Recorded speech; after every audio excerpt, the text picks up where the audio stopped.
اعوذ باللہ من الشیطان الرجیم، بسم اللہ الرحمن الرحیم۔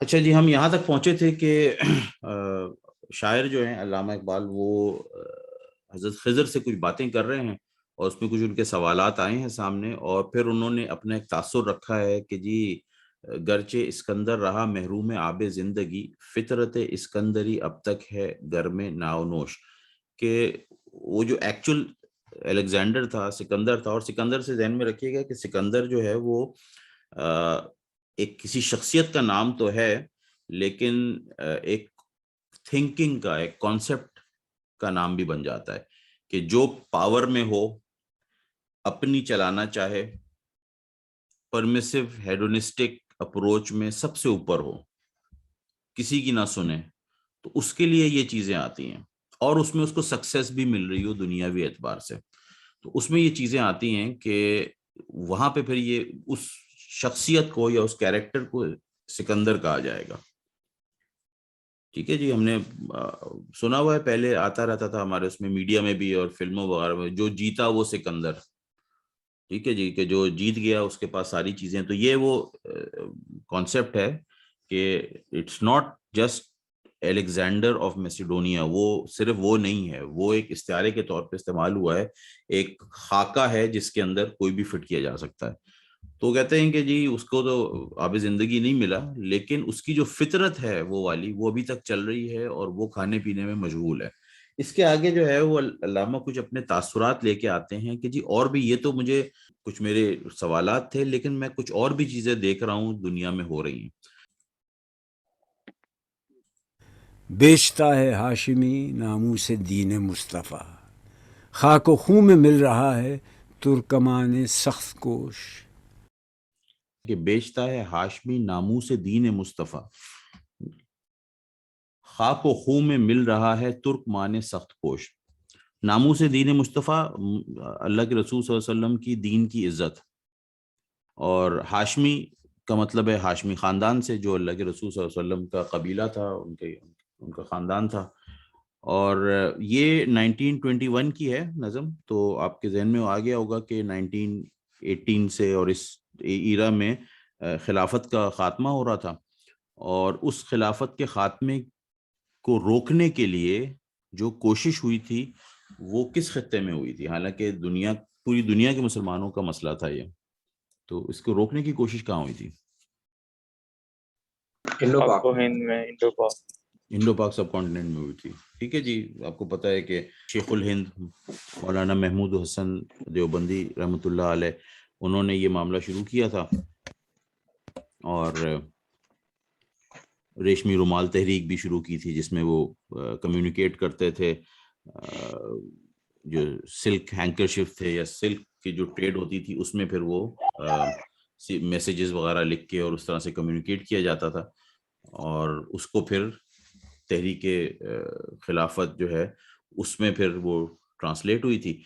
تو یہ جو اللہ کے رسول صلی اللہ علیہ وسلم کے دین کی عزت جو ہے، خلافت کا معاملہ تھا، اور اس کو وہ ختم کیا جا رہا تھا، تو اس کے لیے جو کوشش ہو رہی تھی وہ اس عزت کو واپس بحال کرنے کی کوشش تھی۔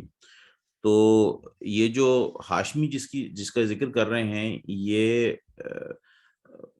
والی مکہ تھا شریف حسین، اور یہ ہاشمی خاندان سے تھا، اور اس نے یہ باز گزار تھا برٹشرز کا۔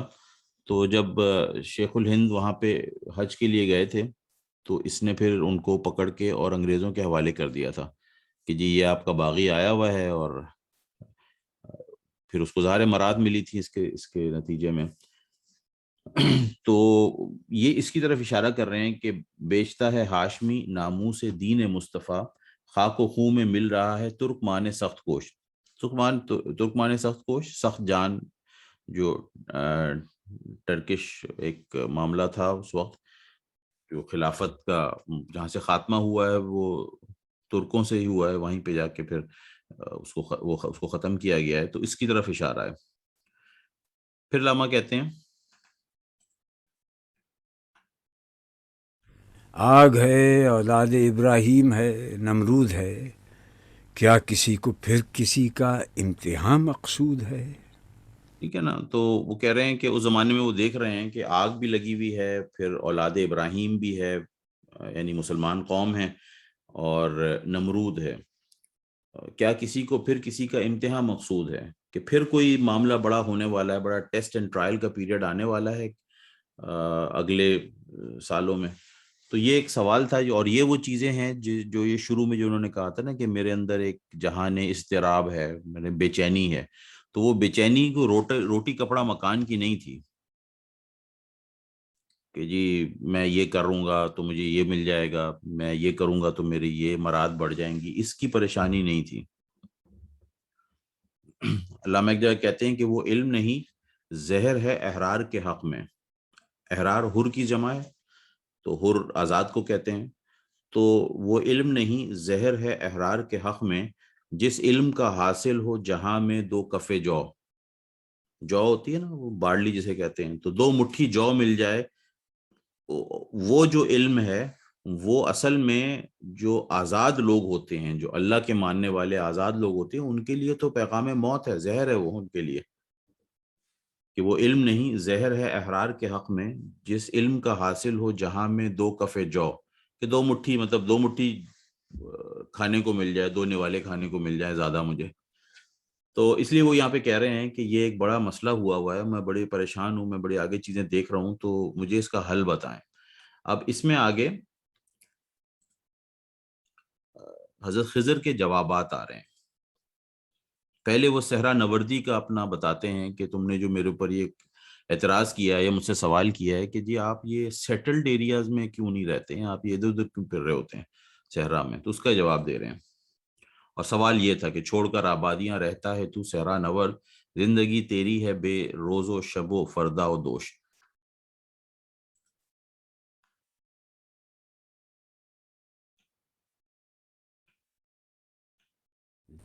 کیوں تعجب ہے میری صحرا نوردی پر تجھے، یہ تگا پوئے دمادم زندگی کی ہے دلیل.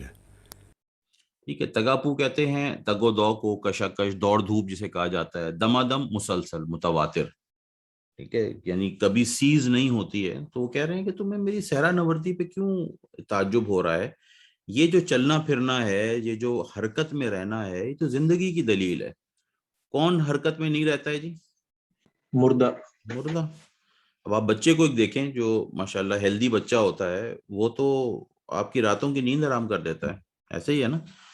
تو یہ چیز ہے کہ کہہ رہے ہیں کہ تمہیں اس میں تعجب کیوں ہو رہا ہے؟ میں اگر ادھر ادھر جا رہا ہوں، میں اپنی کمفرٹ زون سے باہر نکل رہا ہوں، میں out side the box thinking کر رہا ہوں، تو تمہیں اس میں تعجب کیوں ہو رہا ہے؟ اے رہین خانہ تو نے وہ سما دیکھا نہیں، گونجتی ہے جب فضائے دشت میں بانگ رحیل. رہین خانہ، رہن کس چیز کو کہتے ہیں جی؟ فلاں چیز رہن رکھی ہوئی ہے، گروی. گروی رکھی ہوئی ہے. تو آپ جو کہہ رہے ہیں کہ اے اقبال، آپ جو گھروں کے اندر گروی پڑے ہوئے ہیں، گھروں میں رہن رہے ہوئے، گھروں میں قیام پذیر، تو تمہیں اے رہین خانہ تو نے وہ سما دیکھا نہیں. تجھے کیا پتا کہ کیا ہوتا ہے؟ تم تو گھروں میں رہن رکھے ہوئے ہو.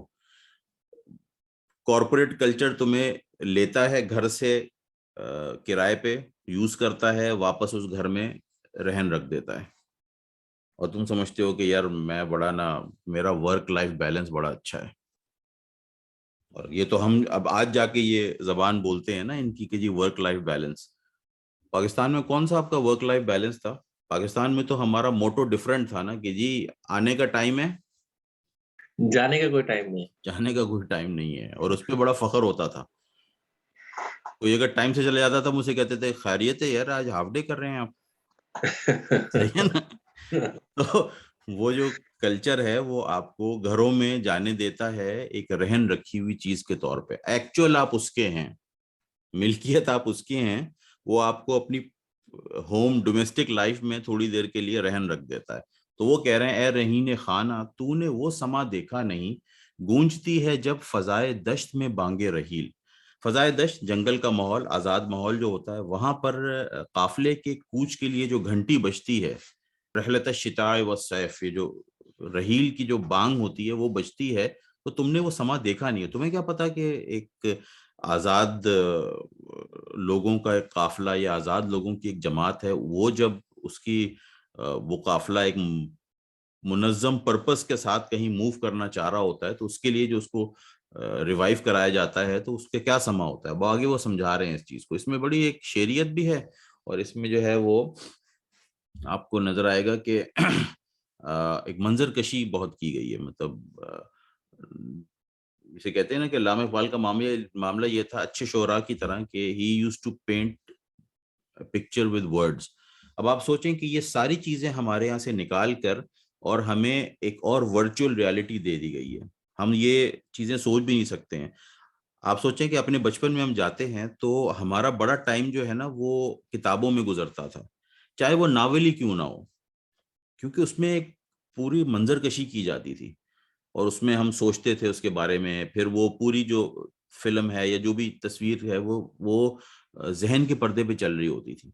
آج تو چیزیں جو ہیں وہ ہمارے کنٹرول میں نہیں ہوتی ہیں, جو بھی منظر دکھائے جا رہے ہوتے ہیں میڈیا پہ وہ لوگ دیکھ رہے ہوتے ہیں.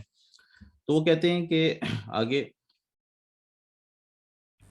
ریت کے ٹیلے پہ وہ آہو کا بے پرواہ خرام، وہ ہزر بے برگ و ساما، وہ سفر بے سنگ و میل. آہو کہتے ہیں ہرن کو, اور خرام ناز و انداز کی چال جو ہے. آپ نے سنا ہوگا کہ پرانی اس میں اردو میں جب ہمیں بہت زیادہ اردو کا ہیضہ ہوتا تھا تو ہم پھر اس طرح کے الفاظ بولتے تھے, جی خرامہ خرامہ وہ تشریف لائے. تو یہ وہ خرام ہے, ناز و انداز کے ساتھ چلنا. حضر کہتے ہیں گھر میں رہنے کی حالت, خانہ باشی یہ سفر کی ضد ہے, سفر و حضر. تو یہ ایک طرف سفر ہوتا ہے اور ایک طرف مقیم ہونا کہیں پہ, وہ چیز ہے حضر. وہ حضر بے برگ و ساما, بے برگ و ساما کا مطلب ہے گھر کا ساز و سامان نہیں ہے. اور بے سنگ و میل, سنگ پتھر کو کہتے ہیں. تو وہ کہتے ہیں کہ مطلب ایک آزاد اسپرٹ کا تم نے چلنا پھرنا نہیں دیکھا ہے, اور اس کو اگر تمہیں دیکھنا ہے تو تم میری سیرا نوردی کیا سمجھو گے, تم ایک ہرن کو دیکھ لو, یا آج ہم کہیں گے یہاں کینگرو کو دیکھ لو کہ جی ریت کے ٹیلے پہ وہ آہو کا بے پرواہ خرام. مطلب وہ جہاں چاہتا ہے جاتا ہے, یا وہ جانور یا جو بھی ہے, کیونکہ وہ صرف اللہ کو مانتا ہے, اس کے علاوہ وہ کسی کی نہیں مانتا ہے نیچے.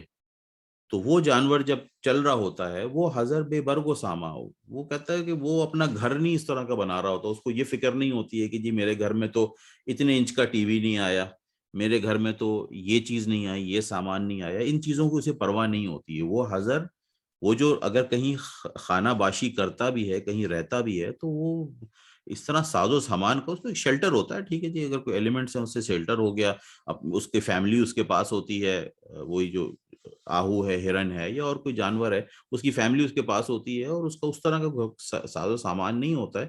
اور وہ سفر بھی جو اس کا ہوتا ہے اس میں کوئی سنگ و میل کا معاملہ نہیں ہوتا ہے.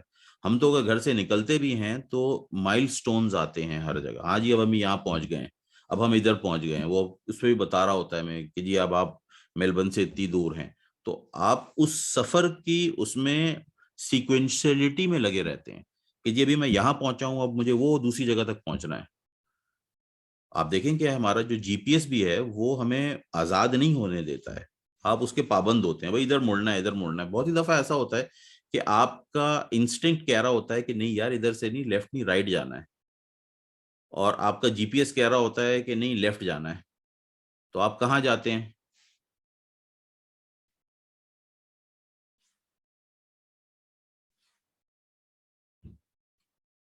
جی پی ایس سی کو فالو کرتے ہیں, سیدھا سیدھی بات ہے. ٹھیک ہے جی. تو یہاں پر وہ کہہ رہے ہیں کہ تم نے یہ چیز دیکھی, یہ منظر تم نے نہیں دیکھا ہے. پھر آگے وہ نمود اختر سیماب پا ہنگام صبح، یا نمایاں بام گردوں سے جبین جبرائیل. نمود اختر ستارے کا نمودار ہونا, سیماب پا, سیماب کہتے ہیں مرکری کو, جو ایک ایلیمنٹ ہے, اور اس کو اگر آپ زمین پہ رکھیں یا پلیٹ میں رکھیں تو وہ بڑی جلدی سے حرکت کرتا ہے ادھر ادھر.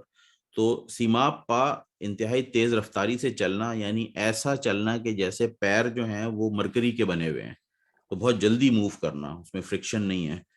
اور بام گردوں آسمان کی چھت, اور جبین پیشانی کو کہتے ہیں. تو ایک منظر کشی کر رہے ہیں کہ وہ صبح کا جو سما ہے وہ تم نے دیکھا نہیں ہے، تم یہ آج تو ہم پھر بھی کسی حد تک دیکھ سکتے ہیں، جب ہم کہیں پہ پکنک پہ جاتے ہیں یا کیمپنگ وغیرہ پہ جاتے ہیں تو اس کا کچھ ہمیں ایک اندازہ ہو سکتا ہے، ہم کم از کم ویژولائز کر سکتے ہیں کہ وہ نمود اختر سیماب پا ہنگام صبح، کہ وہ جو ستارہ جو آتا ہے، جو صبح کا ستارہ ہے وہ نمودار ہوتا ہے لیکن بہت جلدی سے گزر جاتا ہے، ٹھیک ہے۔ جو ویسے ستارے ہیں وہ رات کو آپ کو اسٹیشنری نظر آتے ہیں کہ جی ایک جگہ پہ ہیں، چمک رہے ہیں، لیکن جب سورج نکل رہا ہوتا ہے تو وہ ستارے بہت جلدی وہاں سے رخصت ہوتے ہیں، اور پھر ان کی جگہ پہ کیا ہوتا ہے کہ آسمان کی چھت سے سورج نکلتا ہے، وہ گویا حضرت جبریل علیہ السلام کی پیشانی ایک طرح سے نمودار ہو رہی ہے، وہ ایک استعارے کے طور پہ ہے کہ ایک شان کے ساتھ سورج نمودار ہو رہا ہے، جس طرح سے اللہ کے رسول صلی اللہ علیہ وسلم نے حضرت جبریل علیہ السلام کی شان بتائی ہے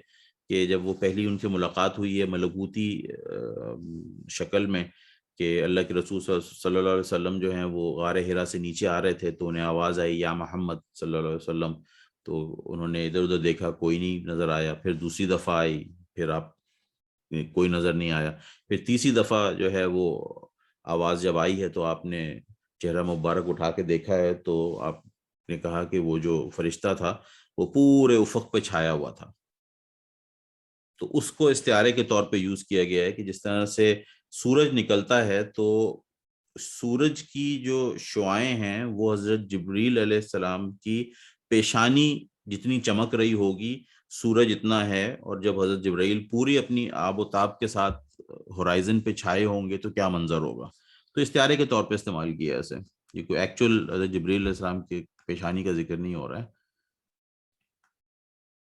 وہ سکوت شام صحرا میں غروب آفتاب، جس سے روشن تر ہوئی چشم جہاں بین خلیل۔ سکون کا ایک معاملہ ہوتا ہے، وہ سکوت شام صحرا میں غروب آفتاب، اب یہ پہلا وہ جو منظر تھا وہ سورج نکلنے کا منظر دکھایا ہے، اور اب جو ہے جب سورج غروب ہوتا ہے تو ایک سکون پوری صحرا میں جو ہے وہ اس کی شام میں پورے سکون کا معاملہ آ جاتا ہے جب غروب آفتاب ہو رہا ہوتا ہے۔ یہ کس واقعے کی طرف اشارہ ہے؟ یہ خلیل کون ہے؟ حضرت ابراہیم کی طرف۔ حضرت ابراہیم علیہ السلام، بالکل۔ جب رات ہوئی تھی ایک صحرا میں تو حضرت ابراہیم علیہ السلام کی جہان کو دیکھنے والی آنکھ اور زیادہ روشن ہو گئی تھی۔ ابراہیم علیہ السلام تو پیدائشی نبی تھے، تو اللہ کی معرفت تو ان کو تھی، لوگوں کو بتانے کے لیے وہ چاند میرا رب ہے معاذ اللہ، تو وہ چاند ڈوب گیا تو انہوں نے کہا کہ نہیں یہ تو نہیں ہو سکتا ہے، پھر سورج جب طلوع ہوا تو انہوں نے کہا کہ یہ ہے، یہ زیادہ بڑا ہے، یہ ہو سکتا ہے کہ میرا رب ہے یا ہمارا رب ہے، تو وہ بھی جب ڈوب گیا تو پھر انہوں نے کہا کہ میں ڈوبنے والوں کو اپنا رب نہیں مان سکتا ہوں۔ تو وہ سکوت شام صحرا میں غروب آفتاب، جب سورج ڈوبا تھا صحرا میں تو حضرت ابراہیم علیہ السلام کی وہ جو جہاں زندگی کو پرکھنے والی آنکھ تھی وہ اور زیادہ روشن ہوئی، جس سے روشن تر ہوئی چشم جہاں بین خلیل، کہ جب سورج غروب ہوا تھا تو تب حضرت ابراہیم علیہ السلام نے کہا تھا کہ میں ایسے ڈوبنے والوں کو میں اپنا رب نہیں مان سکتا ہوں۔ اور وہ پانی کے چشمے پر مقام کاررواں، اہل ایمان جس طرح جنت میں گرد سلسبیل۔ مقام کارواں کا پڑاؤ جہاں پہ ہوتا ہے اہل ایمان، ایمان والے، سلسبیل جنت کا ایک چشمہ ہے۔ تو پرانے زمانے میں یہ ہوتا تھا کہ جب قافلہ چلتا تھا صحرا میں خاص طور پہ، تو پڑاؤ کہاں کیا جاتا تھا جی؟ جہاں پانی ہوتا تھا۔ پانی ہوتا تھا جہاں پہ، وہ پانی جب جہاں پہ پڑاؤ کیا جاتا تھا تو انڈرسٹوڈ سی بات تھی کہ یہ ساروں کا پانی ہے، سب کا ہے، یہ نہیں ہے کہ جی یہ میرا پانی ہے تم جاؤ چلے جاؤ ادھر سے۔ تو وہاں جو سب لوگ جمع ہوتے تھے، ایک دوسرے سے انٹریکٹ کرتے تھے، تو وہ منظر ایسے ہی ہوتا تھا کہ جس طرح سے اس کی اصل شان ہوگی کہ وہ مسلمانوں کا، ایمان والوں کا قافلہ جو چل رہا ہے وہ جب پڑاؤ ڈالے گا سلسبیل کے چشمے پر جنت میں، تو وہاں جو ایک دوسرے سے بات چیت کریں گے، ایک دوسرے سے ملیں گے، تھوڑا سا لیگ سٹریچ کریں گے جا کے، وہی کیا حال ہے جی آپ کا، ارے بڑے دنوں کے بعد ملاقات ہوئی آپ سے. یہ جیسے ہوتا ہے آپ کبھی ایک کارواں کی صورت میں یہاں پہ بھی ٹریول کر رہے ہوتے ہیں، تو ویسے تو آپ ٹریول کر رہے ہوتے ہیں، لیکن جب آپ کہیں پہ رکتے ہیں، منظر اچھا ہوتا ہے، تو پھر ایک دوسرے سے جا کے ملتے ہیں. اور اکثر و بیشتر آپ کو یاد ہوگا کہ چائے شائے بھی وہیں پہ پی جاتی ہے. آپ پسند نہیں کرتے ہیں کہ ڈرائیونگ کے وقت جو ہے وہ ٹھیک ہے کوئی کافی شافی لے لی، وہ ایک الگ چیز ہے، لیکن وہ جو ایک گروپ چائے ہوتی ہے وہ گاڑی میں آپ پینا پسند نہیں کرتے ہیں. حالانکہ آپ کے پاس گاڑی میں تھرماس میں چائے ہوتی ہے. وہ چائے کہاں پیتے ہیں جی آپ کے؟ جہاں پانی ہوتا ہے، بیٹھنے کی جگہ ہوتی ہے، بیٹھنے آرام کی سے جگہ بیٹھ ہوتی کے. ہے. ٹھیک ہے جی. تو بلکہ منصور کو اور ہمارے تنویر بھائی کو تو یاد ہوگا کہ ہمارے کیسر بھائی جب کرتے تھے اس طرح کا، تو وہ سٹاپس اس طرح کے ہوتے ہیں کہ جی فلاں جگہ ہوگا، وہاں پہ ہم ٹی بریک کریں گے، تو ادھر سارے بیٹھ جاتے تھے. اور اکثر و بیشتر کوئی خوبصورت منظر ہی ہوتا تھا جہاں پہ وہ سڑک کے کنارے تو نہیں بٹھاتے تھے. تو وہاں پر جو ہے وہ جو لوگ بیٹھتے تھے، ملتے جلتے تھے، آپس میں ایک محبت کی، بھائی چارے کی جو بات فضا قائم ہوتی تھی. وہ کہہ رہے ہیں حضرت علامہ کو کہ یار تمہیں کیا پتا، تم رہین خانہ ہو، گھر میں پڑے رہتے ہو، تمہیں کیا پتا کہ یہ کیا معاملہ ہوتا ہے. تو وہ پانی کے چشمے پر مقام کارواں کا رکنا، وہاں پہ قیام جو ہے کارواں کا، وہ اہل ایمان جس طرح جنت میں گردے سر سبیل، تو اس کا ایک نقشہ سامنے آ رہا ہوتا ہے کہ اہل ایمان بھی جو ہیں وہ سرسبیل کے گرد جمع ہوں گے. تازہ ویرانے کی سودائے محبت کو تلاش، اور آبادی میں تو زنجیری کشت و نخیل.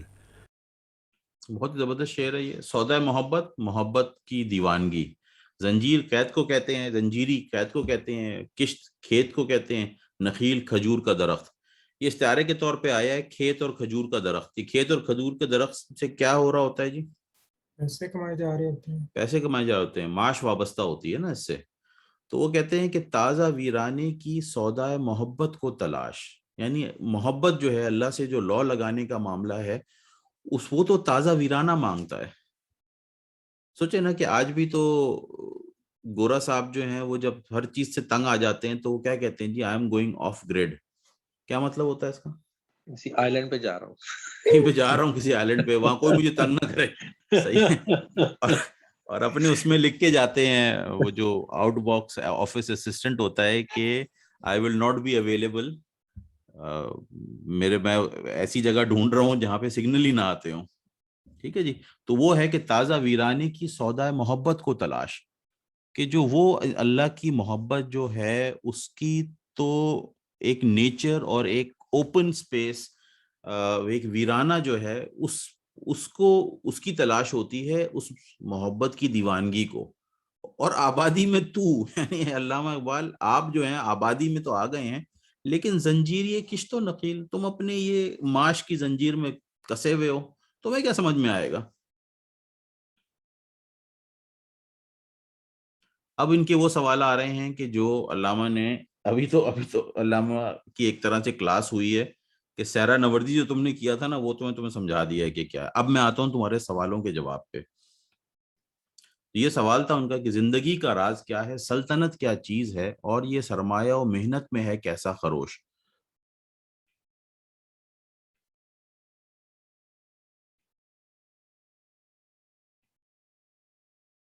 پختہ تر ہے گردش پیہم سے جام زندگی، ہے یہی اے بے خبر راز دوام زندگی.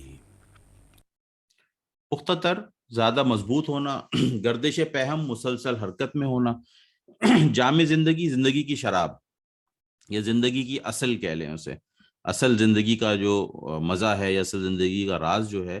اور راز دوام زندگی، زندگی کی ہمیشگی کا، دوام کا اور ابدیت کا راز کیا ہے. وہ کہتے ہیں کہ پختہ تر ہے گردش پیہم سے جام زندگی، کہ جو زندگی کی جو اصل ہے یا زندگی کی جو شراب ہے یا اصل زندگی جو ہے وہ تو اس سے محکم ہوتی ہے، اس سے پختہ ہوتی ہے کہ وہ مسلسل اس میں حرکت ہو.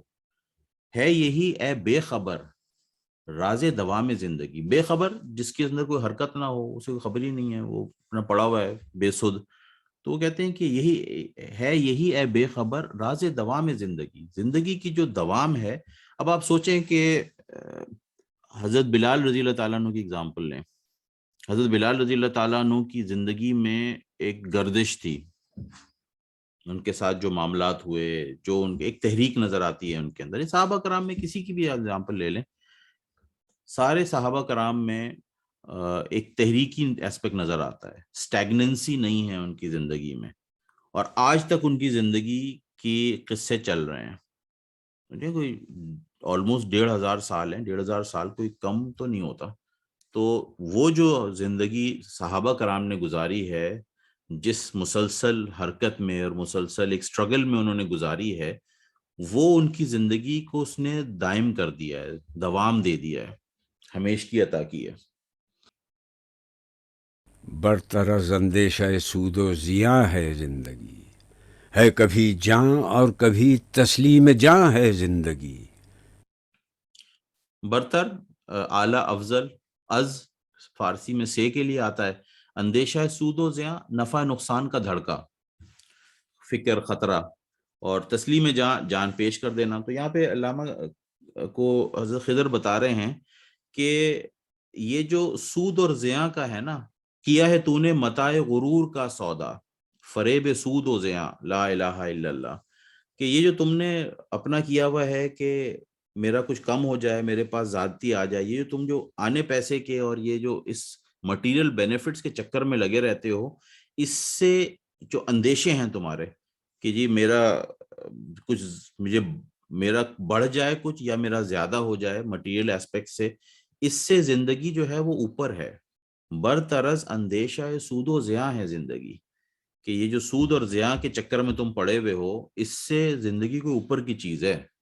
اصل زندگی کیا ہے کبھی جاں اور کبھی تسلیم جاں ہے زندگی. کبھی تو جو جان ہے جو ہمارے اندر ہے وہ وہی زندگی ہے، اور اسی کو ہم استعمال کرتے ہیں اللہ کی راہ میں، اور کبھی اس جان کو گنوا دینا اصل زندگی ہے. یہ کس چیز کی طرف اشارہ ہے؟ شہادت کی طرف. شہادت کی طرف ہے. کشادہ در دل سمجھتے ہیں اس کو، ہلاکت نہیں موت ان کی نظر میں. علامہ اقبال نے بندہ مومن کی شان بیان کی ہے، وہ کہتے ہیں کہ وہ تو دل کے دروازے کو دل کے دروازے کا کھلنا سمجھتے ہیں. اصل میں وہ ان کے نزدیک یہ موت ہلاکت نہیں ہے. ایک اور جگہ وہ کہتے ہیں کہ اس کے اپوزٹ کانسیپٹ سمجھاتے ہیں کہ کافر کی موت سے بھی لرزتا ہو جس کا دل، کہتا ہے کون اس سے مسلمان کی موت مر.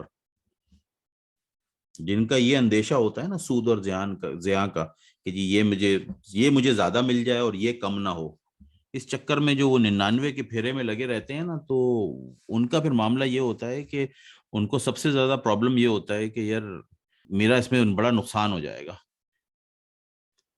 تو اس چیز کو وہ کہہ رہے ہیں کہ ان سارے اندیشوں سے زندگی بہت بڑی چیز ہے. یہ تمہاری جو امانت دی گئی تھی، یہ بہت بڑے کام کے لیے دی گئی تھی، اور کبھی تو یہ جان کو کھپا دینا ہے دنیا میں اور اس کی حفاظت کرنا ہے، اور کبھی یہی جان کو اللہ کے سامنے پیش کر دینا جو ہے اس کو زندگی کہا گیا ہے. ایک مکالمہ ہے اللہ کے رسول صلی اللہ علیہ وسلم سے علامہ کا، تو اس میں وہ بڑی اچھی بات کہتے ہیں. وہ کہتے ہیں کہ حضور دہر میں آسودگی نہیں ملتی. دہر صحرا یا سمجھ لیں کہ جو بھی جنگل بیابان ہے، کہتے ہیں کہ دہر میں آسودگی نہیں ملتی، اس میں آرام آسائش مجھے چین نہیں ملا ہے. حضور دہر میں آسودگی نہیں ملتی، ہزاروں لالہ و گل ہیں ریاض ہستی میں، وفا کی جس میں ہو بو وہ کلی نہیں ملتی. مگر میں نظر کو ایک آبگینہ لایا ہوں. آبگینہ روتی ہوئی آنکھ کو کہتے ہیں، اور پیالے کو بھی کہتے ہیں، شراب کے پیالے کو. تو اللہ کے رسول صلی اللہ علیہ وسلم سے کہتے ہیں کہ مگر میں نظر کو ایک آبگینہ لایا ہوں، آپ کے سامنے نذرانے کے طور پہ لایا ہوں. مگر میں نظر کو ایک آبگینہ لایا ہوں، جو چیز اس میں ہے جنت میں بھی نہیں ملتی. جھلکتی ہے تیری امت کی آبرو اس میں، طرابلس کے شہیدوں کا ہے لہو اس میں. وہاں پہ ایک معاملہ ہوا تھا، اور جو لیبیا میں جو فریڈم فائٹ ہو رہی تھی اس میں جو لوگ شہید ہوئے ہیں، تو علامہ کہتے ہیں کہ اللہ کے رسول صلی اللہ علیہ وسلم کو کہ میں آپ کے لیے ایک ایسا تحفہ لایا ہوں جو جنت میں بھی نہیں ملتا ہے، اور وہ یہ ہے کہ آپ کی آپ کی امت کی، آپ کی ناموس مصطفیٰ کے لیے جنہوں نے اپنی جانیں دی ہیں، ان کا خون میں لے کے آیا ہوں اس پیالے میں. تو بہرحال اس کو وہ یہاں کہہ رہے ہیں کہ ہے کبھی جاں اور کبھی تسلیم جاں ہے زندگی. تو اسے پیمانہ امروز و فردہ سے نہ ناپ، جاویداں پیہم دواں ہر دم جواں ہے زندگی. اور تم اسے جو پیمانہ کہتے ہیں، ناپنے کا آلہ، ترازو کہہ لیں، جو بھی اس کو. امروز و فردہ آج اور کل، امروز آج، فردہ پس پردہ، یعنی فردہ جو کل ہے وہ پردے کے پیچھے ہے، اور جاویداں سدا دائم ہے، ہمیشہ رہنے والی ہے، اور پہم دواں مسلسل چلنے والی، لگاتار، ہر دم جواں ہے، ہر آن جوبن پہ ہے، ہر وقت جواں ہے. تو وہ کہتے ہیں کہ تم اسے اپنے نا یہ چھوٹے چھوٹے پیمانے سے نہیں ناپو. امروز و فردہ، آج ہو گیا، کل ہو گیا، پھر پرسوں ہو گیا، پھر دوبارہ کل ہو گیا. یہ آج کل کے چکر میں جو ہے نا، اس سے تم نہیں ناپو اس کو. یہ تو جاویداں ہے، اس کی تو یہ زندگی تو ہماری وہاں سے شروع ہوئی تھی جب ہمیں کہا گیا تھا کہ الستو بربکم. پھر ہم سب نے کہا تھا قالو بلا شہدنا، ہم شاہد ہیں اس پہ کہ آپ ہی ہمارے رب ہیں. یہ تو وہاں سے زندگی شروع ہوئی تھی. اور یہ وہ جنت میں جا کے جو ہے وہ اس کا اگلا سرا جو ہے وہ جنت میں ہے. پہم دواں، یہ ہمیشہ، اور یہ چلتی رہتی ہے. ہر دم جواں ہے زندگی. ایک اللہ کا بندہ جو ہوتا ہے اس کی زندگی تو ہر وقت جواں، اس میں بڑھاپا نہیں آتا ہے. بھئی آپ دیکھ لیں بانی محترم کی جو بڑھاپا تھا، اس میں آپ کو جوانی کی کچھ رمق نظر آتی تھی، ایک جوش نظر آتا تھا؟ جی بالکل. جوانوں سے زیادہ وہی آج کل کے جوانوں سے زیادہ جوانی تھی. آج کے جوانوں سے زیادہ جوانی تھی. صحیح کہہ رہے ہیں. مطلب آج کل تو ایسے بہرحال جو میڈیا نے اور چیزوں نے بالکل ختم کر دیا ہے، کھوکھلا کر دیا ہے. اور یہ تو صرف ان کی تقاریر میں ہے، جو لوگ قریب رہے ہیں. یہ تو ایک ایگزامپل ہے، ظاہر ہے ان کی کوتاہیاں، کمیاں بھی ہوں گی، اللہ سبحانہ تعالیٰ اسے صرف نظر کریں اور ان کو معاف کریں. لیکن بہرحال ایک کنٹمپریری تو ہمیں اللہ تعالیٰ نے اس دور میں بھی دکھا دیا نا. ہم یہ تو نہیں کہہ سکتے ہیں کہ جی اس طرح سے ایسے اشخاص جن کی اندر وہ ایک جوانی کا جوش جو ہے وہ نظر آتا تھا، اپنے مقصد کے لیے ایک لگاؤ نظر آتا تھا، وہ اصل میں 500 سال پہلے ہوتے تھے. آج کل تو ہم نے کوئی نہیں دیکھا. تو یہ چیز ہے. اپنی دنیا آپ پیدا کر اگر زندوں میں ہے، سر آدم ہے ضمیر کن فکاں ہے زندگی. سر آدم، آدمیت کا راز، آدمی ہونے کا، آدم علیہ السلام کی نسل سے ہونے کا راز یہ ہے کہ اپنی دنیا آپ پیدا کر. حضرت آدم علیہ السلام بھی جب آئے تھے دنیا میں تو ان کو کوئی اسٹیبلشڈ ساری چیزیں نہیں ملی تھیں.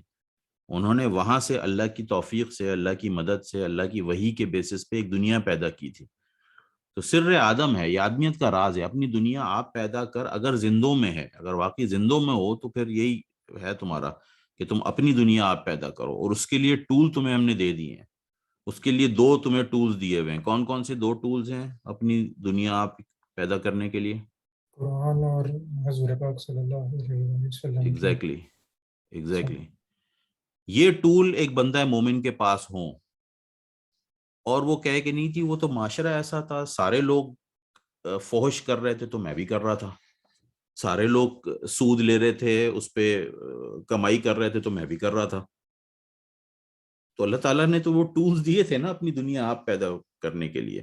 ہاں اکیلی ہوگی وہ، مطلب اس میں تنہائی ہوگی، اس دنیا میں بہت سارے لوگ نہیں ہوں گے آپ کے ساتھ، یہ ذہن میں رکھیے گا.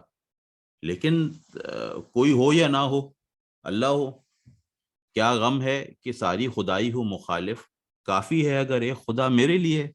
تو وہ کہتے ہیں کہ بھائی اس سے کیوں پریشان ہوتے ہو کہ کیا ہو رہا ہے، اپنی دنیا آپ پیدا کر اگر زندوں میں. یہ ہم نے شروع میں بھی کیا تھا نا کہ وہ انہوں نے کہا ہے کہ آؤ ہم اس امت کی بگڑی کو بنائیں اور جو زندگی کی بازی ہے وہ مردانہ وال کھیلیں. تو اپنی دنیا آپ پیدا کر اگر زندوں میں ہے. اگر زندوں میں نہیں ہو تو پھر کرتے رہو جو باقی معاشرہ جس طرف مردہ ہو رہا ہے تو تم بھی اسی میں مردہ ہو جاؤ، انہی کے گن گاؤ، انہی کے گیت گاؤ، انہی کے سارے ناچو اور کرتے رہو جو کر رہے ہو. لیکن اگر زندہ میں ہو تو پھر اپنی دنیا آپ پیدا کرو. یہ کہیں پہ یہ ہے وہ چیز جو ہمیں بھی بتائی جاتی ہے نا، 3 لیولز جو ہیں. تو سب سے پہلے اللہ کا بندہ بنو، خود اللہ کا بندہ بنو. ٹھیک ہے جی. اس کے لیے 3 سٹرگلز ہوں گے. نفس کے خلاف سٹرگل کرنا پڑے گا، جدوجہد کرنی پڑے گی.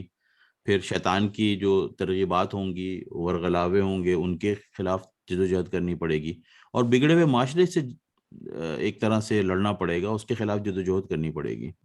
اللہ سے جڑیں اور زیادہ، ٹھیک ہے، اللہ کے قریب آئیں تو یہ جو ورغلانہ ہے شیطان کا یہ کم ہوگا۔ یہ شیطان کا ورغلانہ کیوں ہوتا ہے؟ حدیث مبارکہ میں جو اس کا مفہوم ہے اس میں آتا ہے کہ اللہ کے رسول صلی اللہ علیہ وسلم نے فرمایا کہ شیطان اپنی تھوتنی جو ہے، جیسے خنزیر کی ایک وہ سناؤٹ سی ہوتی ہے نا آگے بڑی، تو شیطان کی ایسی ہے، تو اللہ کے رسول صلی اللہ علیہ وسلم نے ہمیں بتایا کہ شیطان اپنی تھوتنی دل پر لگا لیتا ہے اور پھونکے مارتا رہتا ہے، وسوسے کرتا ہے، اور چیزیں جو ہیں وہ غلط چیزیں دکھاتا ہے۔ یہ شیطان وہ وسوسے ڈال رہا ہوتا ہے، اور دونوں طرف سے ہوتا ہے۔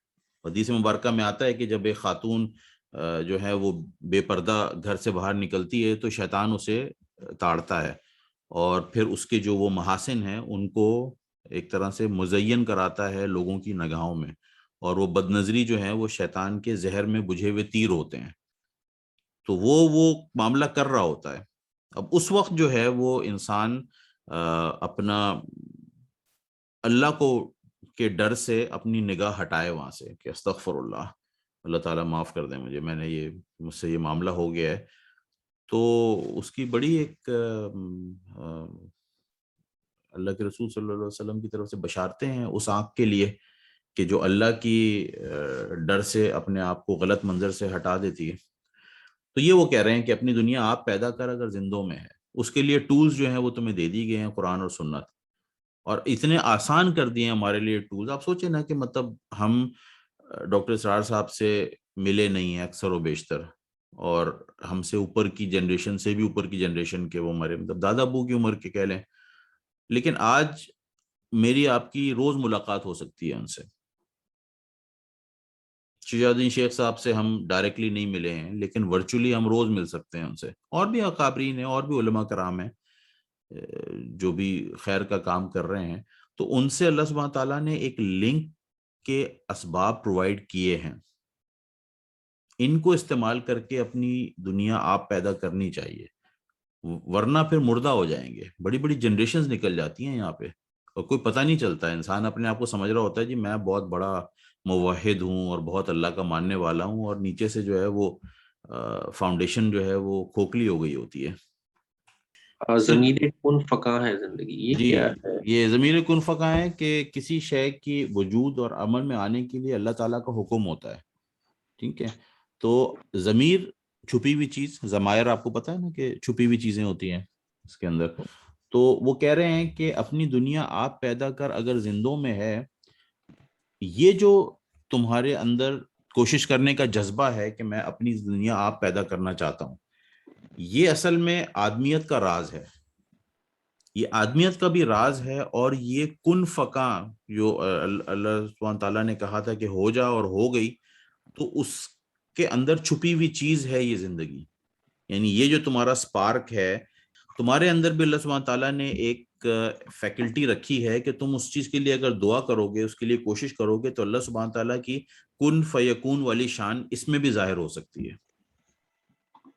سوچیں کہ مطلب اللہ کا ایک بندہ اللہ کے سامنے جو جھکنا چاہتا ہے، فرض نماز پڑھنا چاہتا ہے، کبھی آپ نے کر کے دیکھا ہوگا کہ آپ بڑا جی چاہ رہا ہے آپ کا کہ آپ کہہ رہے ہیں بھائی میں فرض نماز پڑھنا چاہتا ہوں، اور آپ کو اندیشہ نظر آ رہا ہے کہ جی میٹنگ آ جائے گی، فلانا ہوگا، یہ ہوگا، وہ ہوگا، سو اللہ سبحانہ تعالیٰ وہ سارے معاملات کو ریزالو کر کے آپ کے لیے موقع فراہم کرتے ہیں فرض نماز پڑھنے کا۔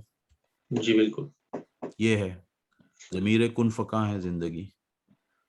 جب زندگی اس آدمی کامل صلی اللہ علیہ وسلم یا صحابہ کرام کے طرز پر گزارنے کی کوشش کرو گے، اور اپنی دنیا آپ پیدا کرنے کی کوشش کرو گے اللہ کی توفیق سے، تو اللہ کے کن فیکون کی ظہور تمہارے لیے بھی ہوگا، ٹھیک ہے جی؟ تو یہ وہ کہہ رہے ہیں کہ سر آدم ہے، یہ آدمیت کا راز ہے، اصل تمہارا جو سیکرٹ ویپن ہے وہ یہ ہے، ضمیر کن فقاں ہے زندگی۔ یہ جو تمہاری تڑپ ہے کہ اللہ سبحانہ تعالیٰ مجھ سے یہ چیز نہیں ہو پا رہی ہے، مجھے کوئی نظر نہیں آ رہا ہے کہ میں بغیر سودی معاملے کے بھی کوئی میرا سر پہ چھت ہو سکے، لیکن کرنا میں نے اسی طرح سے ہے، میں نے حرام میں نہیں کرنا ہے، تو اللہ سبحانہ تعالیٰ سر پہ چھت لے آتے ہیں. ابھی بھی تو آپ دیکھیں کوئی سڑک پہ تو نہیں بیٹھے ہوئے ہیں نا آپ اپنی فیملی کو لے کے, اللہ تعالیٰ نے پرووائڈ کی ہے نا. تو یہ وہ چیز ہے جس کو یہاں پر علامہ سمجھانے کی کوشش کر رہے ہیں کہ تم اگر اللہ کے بھروسے پر اور اللہ کے رسول صلی اللہ علیہ وسلم کے طریقے پر, چاہے حالات کیسے بھی ہوں, اور ظاہر ہے کہ جس زمانے میں علامہ نے یہ اشعار کہے ہیں تو زمانے میں جو مسلمانوں کی سب سے بڑی ایک اجتماعیت تھی وہ ختم ہو رہی تھی. تو اس وقت تو کچھ بھی نہیں تھا دنیا میں, پوری دنیا ایک طرح سے مسلمانوں کی اجڑ رہی تھی. تو اس میں وہ مشورہ دے رہے ہیں کہ اپنی دنیا آپ پیدا کر, چھوڑ دو اگر ٹھیک ہے, اگر خلافت عثمانیہ کا چراغ گل کیا جا رہا ہے تو گھبراؤ نہیں اس میں, اپنی دنیا آپ پیدا کر اگر زندوں میں ہے. سر آدم ہے, ضمیر کن فقاں ہے زندگی, تم یہ کر کے تو دیکھو, پھر اللہ کی کن فیکون کی شان کس طرح ظاہر ہوتی ہے. ہاں ہماری نیت میں کھوٹ ہوتا ہے, ہم آدھا وہ کرنا چاہتے ہیں, آدھی کچھ اور کرنا چاہتے ہیں, تو پھر وہ آدھے پانے والی اللہ سبحانہ تعالیٰ کے یہاں قبول نہیں ہوتی ہے. زندگانی کی حقیقت کوہ کن کے دل سے پوچھ, جوئے شیر و تیشہ و سنگ گراں ہے زندگی. کوہکن پہاڑ کو کھودنے والا, محنتی, فرہاد کا لقب بھی تھا. وہ جو ایک قصہ آتا ہے شیریں و فرہاد کا, تو فرہاد کا لقب بھی تھا. اور جوئے شیر دودھ کی نہر ہے, اور تیشہ گدال کو کہتے ہیں یا پتھر توڑنے کا آلہ ہے اس کو کہتے ہیں. سنگ گراں بھاری پتھر, مشکل سے ٹوٹنے والا پتھر. تو وہ کہتے ہیں زندگانی کی حقیقت کوہکن کے دل سے پوچھ, جوئے شیر و تیشہ و سنگ گراں ہے زندگی. جو محنت اور لگن اس نے فراد نے کی شیریں کے لیے, اس سے پوچھو کہ مطلب زندگی کی حقیقت کیا ہے. وہ تو گیو اپ کر جاتا کہ جی مجھ سے تو نہیں ہوتا. سودا قبار عشق میں شیریں سے کوہ کن, بازی اگرچہ پا نہ سکا سر تو کھو سکا. اور کس منہ سے اپنے آپ کو کہتا ہے عشق باز, تجھ سے تو اے روسیا یہ بھی نہ ہو سکا. سودا کہہ رہے ہیں کہ جو بازی تھی عشق کی, اس میں جو فرحات تھا, وہ جو شیریں کے لیے جو بھی اس کی محبت تھی, اس کے دل میں جو لگن تھی, تو وہ کہتے ہیں کہ وہ اس بازی میں, اس عشق کی بازی میں وہ کچھ نہیں کر سکا تو سر تو کھو دیا نا, مر گیا نا وہ کام کرتے کرتے. اور تم اپنے آپ کو بڑا عشق باز کہتے ہو, تم سے تو یہ بھی نہیں ہو سکا. تو یہ وہ کہہ رہے ہیں کہ زندگانی کی حقیقت کوہکن کے دل سے پوچھ. یعنی اگر تمہیں کچھ دیکھنا ہی ہے, کوئی محنت کرنے والا, یا جو ایکچوئل یہاں پہ وہ فراد کو جو ہے یا کوہکن کو جو ہے استعارے کے طور پہ لائے ہیں, لیکن کہنے کا مقصد یہ ہے ان کا کہ اللہ کے لیے محنت کرنے والا جو ہے, اس سے کے دل سے پوچھو کہ زندگی کیا ہوتی ہے. اس کے پاس ایک ٹائم ہے, اس کے پاس ایک والعصر ہے, اور وہ کہتا ہے جی میں تو تیشہ چلاتا جاؤں گا, ہوتا ہے ہو, نہیں ہوتا نہ ہو, بھاری پتھر ٹوٹتا ہے نہیں ہوتا ہے, میں تو اس سے لڑتا رہوں گا. سوچے مصعب بن عمیر رضی اللہ تعالیٰ عنہ نے تو کوئی غلبہ اسلام نہیں دیکھا, کچھ نہیں دیکھا, فتح مکہ نہیں دیکھی, کچھ نہیں دیکھا انہوں نے تو, لیکن انہوں نے گیو اپ نہیں کیا, لڑتے رہے آخری مومنٹ تک. تو زندگانی کی حقیقت, اصل جو زندگی ہے, زندگی جان رہے ہو نا تم کیا چیز ہے, تو زندگی وہ نہیں ہے جو تمہیں گزار کے چلی جاتی ہے. تم ایسا کوئی کام کرو کہ زندگی کو گزارو تم. تو زندگانی کی حقیقت کوہکن کے دل سے پوچھ. وہ محنت کش جو ہے, وہ جو اللہ کے لیے لگا ہوا ہے, اس جبر اور دجالیت کے پہاڑ سے ٹکرایا ہوا ہے, وہ اس کو یہ بھی سننے کو ملتا ہے کہ بھائی آپ نے کیا کر لیا 55 سالوں میں, آپ کی تو بڑی جماعت بھی نہیں ہوئی, کچھ بھی نہیں کیا, کیا کیا آپ نے. تو کیا کیا کا جواب جو ہے وہ یہاں نہیں ملتا ہے. یہ کچھ ہوتا ہے نہیں ہوتا, وہ ایک الگ چیز ہے. جوئے شیرو یعنی دودھ کی نہر اس کے ذہن میں ہے کہ جوئے شیرو تیشہ و سنگے گرائیں زندگی, اس کی اسی میں لگی ہوئی ہے کہ اس نے کہا کہ جی میں تو یہ کام کرنا ہے, میری یہ لگن ہے. ٹھیک ہے جی, یہ کلیئر ہے. جی جی. اب آ رہے ہیں وہ دوسری سائڈ پہ, جو آخری کے کچھ اشعار ہیں اس سیکشن کے. وہ اب زندگی کا اپوزٹ کیا ہوتا ہے جی, یا جو آزادی ہے اس کا اپوزٹ کیا ہوتا ہے, غلامی. تو اس کو ڈیفائن کر رہے ہیں یہ. بندگی میں گھٹ کے رہ جاتی ہے ایک جوئے کماب, اور آزادی میں بہرے بے کرا ہے زندگی. بندگی, غلامی, غیر اللہ کی غلامی, اور جوئے کم آب ایسی ندی جس کا پانی تقریباً ختم ہو گیا ہو، ایک ٹرکل سی آ رہی ہو بس. اور بحر بے کراں ایسا وسیع سمندر جس کا کنارہ نہ ہو. تو وہ کہتے ہیں کہ غیر اللہ کی غلامی میں، بندگی میں، یہ جو تمہاری زندگی ہے یہ اس طرح سے گھٹ کے سمٹ جاتی ہے جیسے ایک بڑی پتلی سی ندی ہے، اس میں سے ہلکا سا کوئی پانی کی ٹرکل آ رہی ہے. اور جو اگر آزاد ہو تم صرف اللہ کے ماننے والے ہو، کسی کے ماننے والے نہ ہو، تو پھر اس میں تمہاری جو زندگی ہے وہ ایک ایسا سمندر ہے کہ اس کا کوئی کنارہ نہیں ہے. اس پانی کی جو آبیاری ہے اور اس کا جو بینیفٹ ہے وہ کہاں پہنچ تک جائے گا، اور تمہاری یہ جو بندگی میں گھٹی ہوئی جوئے کم آب ہے اس سے کیا کچھ بینیفٹ ہوگا. تو ایک کمپیریزن کیا ہے انہوں نے کہ بندگی میں گھٹ کے رہ جاتی ہے ایک جوئے کم آب، ایک بالکل ہلکی سی ٹرکل بن جاتی ہے دوسروں کی غلامی میں رہ کے. وہ ایک سجدہ جسے تو گراں سمجھتا ہے 1000 سجدوں سے دیتا ہے آدمی کو نجات.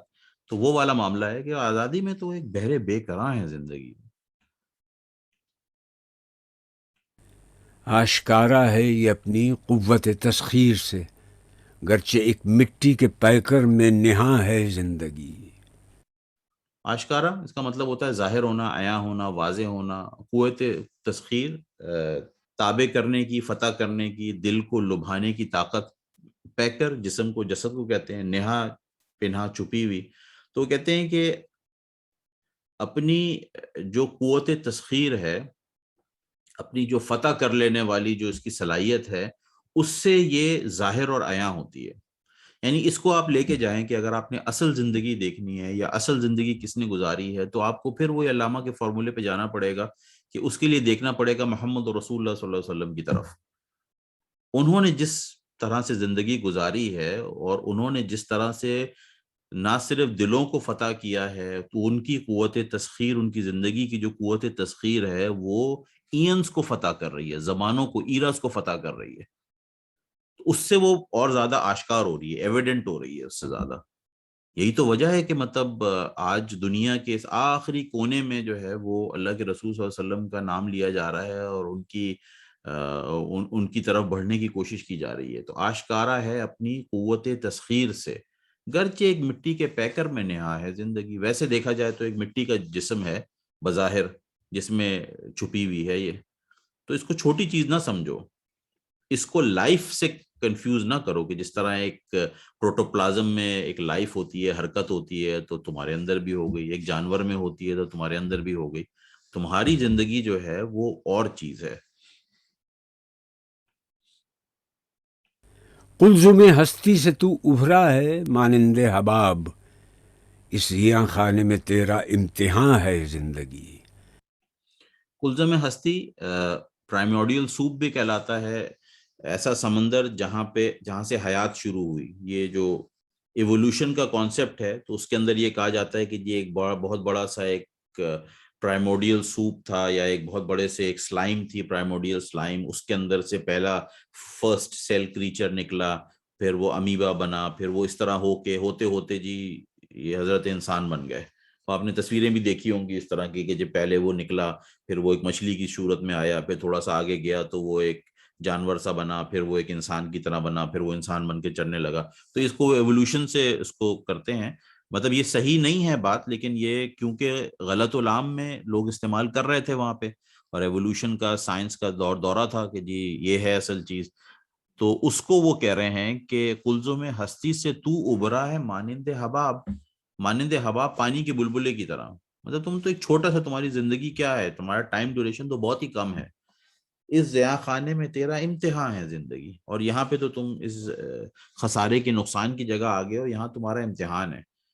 تو اگر تو استعارے کے طور پہ کہ اگر تم وہاں سے ابھرے ہو، کلزم ہستی سے نکلے ہو تم، تو تمہاری تو ویسے بھی زندگی بہت کم ہے. ایک پانی کے بلبلے کی کیا لائف ہوتی ہے، کتنا ٹائم ڈیوریشن ہوتا ہے اس کا، تھوڑی دیر میں پھٹ جاتا ہے، ختم ہو جاتا ہے. اور اس ڈیوریشن میں تمہارا یہاں پر امتحان ہے.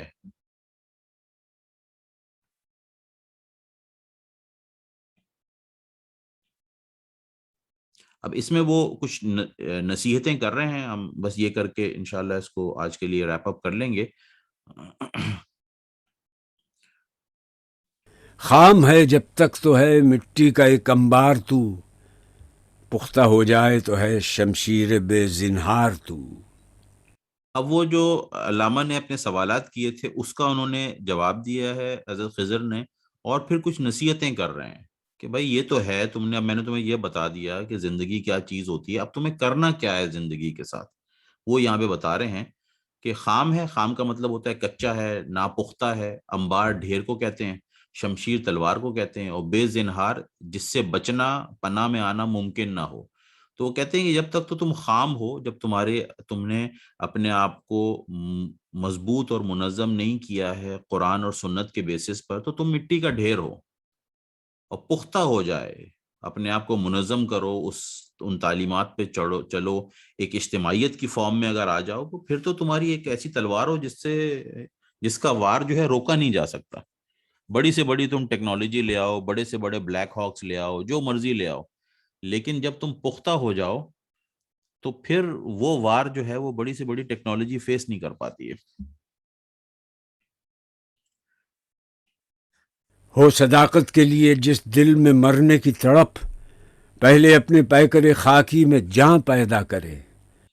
ٹھیک ہے نا. اور اگر ایسے ہی ہے تمہیں صداقت کے لیے، اور صداقت سے کیا مراد ہے یہاں پہ جی؟ کون سا سب سے بڑے سچ ہے؟ اسلام. اسلام. ٹھیک ہے جی. اور وہ پورا اوپر تک لے جائیں، اقامت دین تک لے جائیں. اقامت دین سے بڑی اور کیا صداقت ہوگی کہ زمین کس کی ہے جی؟ اللہ کی ہے. اس پہ نظام کس کا ہونا چاہیے؟ اللہ کا ہونا چاہیے. سب سے بڑا سچ ہے یہ. اس کے لیے جس دل میں مرنے کی تڑپ ہو، جو کہتا ہو کہ جی ہمیں یہ کرنا ہے، تو اس کو پہلے اپنے پیکر خاکی میں جو ہے وہ جان پیدا کرنی چاہیے. پہلے اپنے اندر تو وہ صلاحیتیں لے کے آئے نا. وہی چیز جو ڈاکٹر صاحب نے 3 لیول میں سمجھائی ہے کہ اوپر کا لیول جو ہے وہ سب سے اوپر والا، اس کے اوپر میں جانے کی کوشش کروں، نیچے میں نے کچھ نہ بنایا ہو. تو اسی کو علامہ بھی کہہ رہے ہیں کہ ہو صداقت کے لیے جس دل میں مرنے کی تڑپ، پہلے اپنے پیکر خاکی میں جان پیدا کرے. پہلے اس کے اندر تو کچھ کام کرو نا.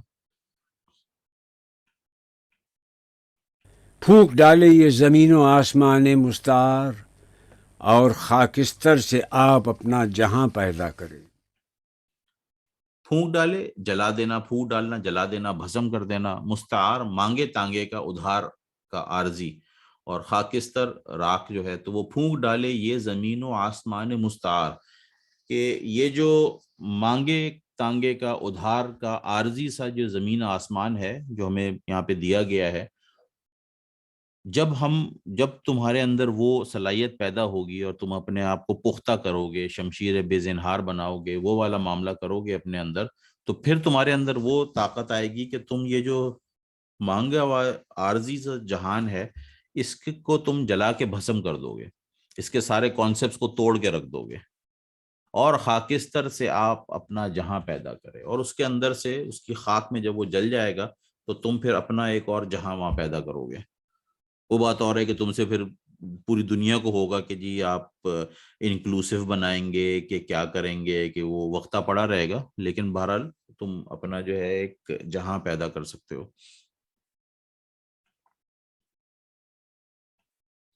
زندگی کی قوت پنہاں کو کر دے آشکار، تا یہ چنگاری فروغ جاویداں پیدا کرے. قوت پنہا، پوشیدہ طاقت، آشکار ظاہر کرنا، عیاں روشن کرنا، واضح کرنا. تا کا مطلب ہوتا ہے یہاں تک، اور فروغ جاویداں ہمیشہ رہنے والی چمک، زیب و زینت. تو وہ جو تمہارے اندر پوٹینشیل ہے وہ چھپا ہوا ہے ابھی، اس کو اگر تم یہ سب کام کرو گے تو تم اس کو اس طرح سے ایویڈنٹ کر دو گے کہ یہ چھوٹی سی چنگاری جو ہے یہ ایک بیکن آف لائٹ بن جائے گی ہمیشہ کے لیے. لوگ مثالیں دیا کریں گے کہ یہ دیکھو یہ اللہ کے بندے تھے، انہوں نے یہ کام کر دیا. سمجھ چاہے ان کو نہ آئے کہ کیسے کیا ہے، لیکن مثالیں تمہاری دیا کریں گے. تو زندگی کی قوت پنہا کو کر دے آشکار، تا یہ چنگاری فروغ جاویداں پیدا کرے. ایسی وہ کہنے کو چنگاری ہے چھوٹی سی، کوئی کہتا ہے کہ جی اتنے دن کی مار ہیں، کوئی کہتا ہے اتنے دن کا ہے، یہ وہ تبصرے ہوتے تھے نا. اور اگر تم یہ کر دیتے ہو تو پھر تم ایک ایسی چنگاری، ایک ایسا ایک شمع پیدا کرو گے کہ وہ جس کی چمک جو ہے وہ فروغ جاویداں ہوگی، اس کی چمک جو ہے وہ زینت جو ہے وہ دور سے لوگوں کو نظر آئے گی اور چلتی رہے گی. خاک مشرق پر چمک جائے مثال آفتاب، تا بدخشاں پھر وہی لال گراں پیدا کرے. ٹھیک ہے جی. اور یہ اس طرح کی جو ایک اجتماعیت ہو، اس طرح کے جو منظم ہو گئے ہوں، پختہ ہو گئے ہوں، وہ کیا کریں؟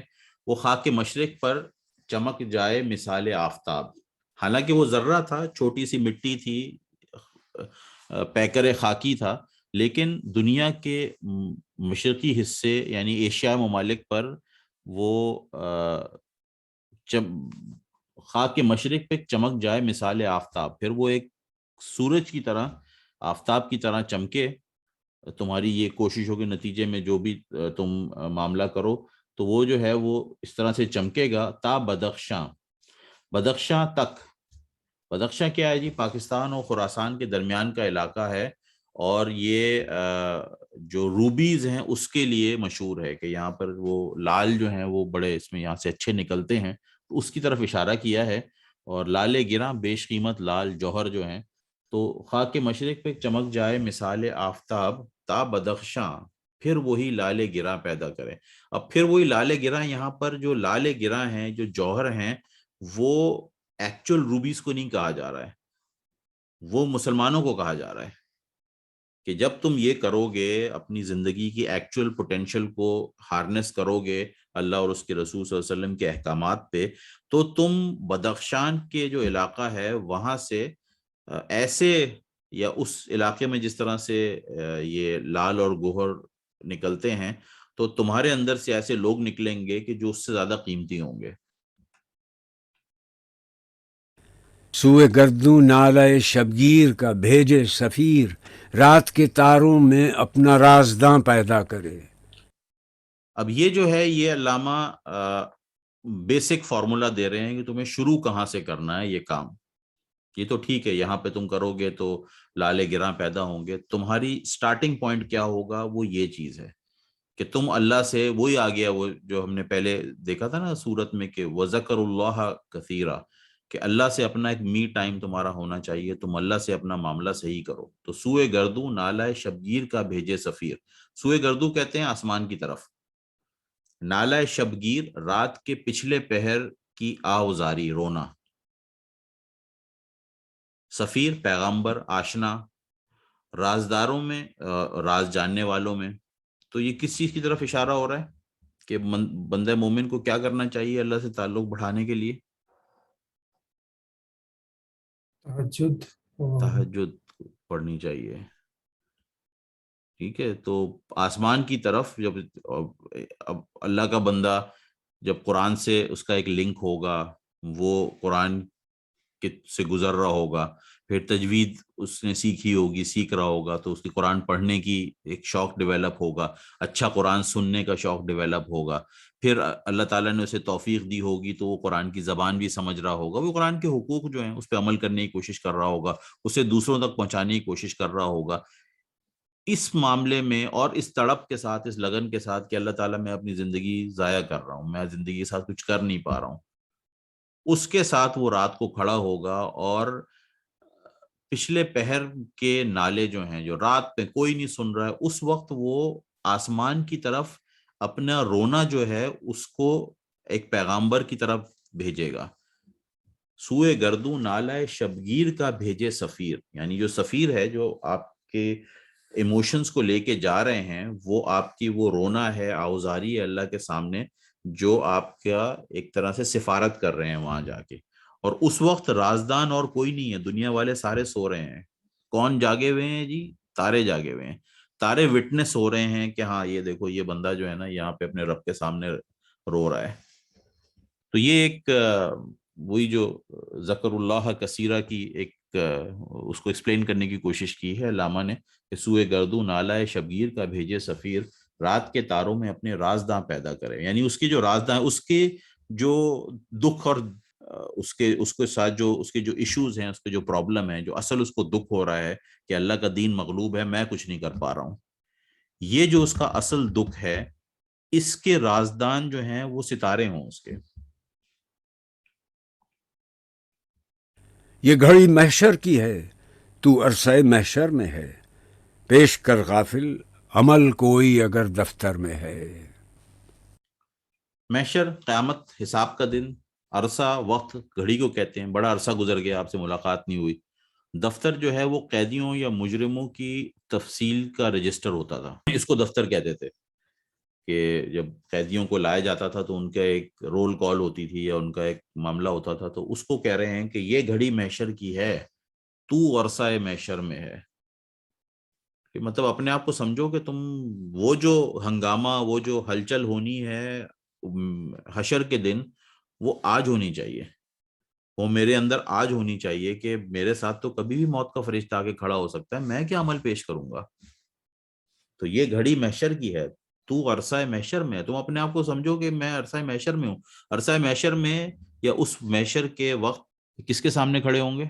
اللہ سبحانہ تعالیٰ کے سامنے، اللہ سبحانہ تعالیٰ کے سامنے کھڑے ہوں گے۔ اب اس کو آپ جوڑیں اس حدیث جبرائیل سے، اس میں احسان کے درجے میں انسان اپنے آپ کو کہاں کھڑا محسوس کرتا ہے اگر وہ اللہ تعالیٰ احسان کا درجہ دے دے اسے؟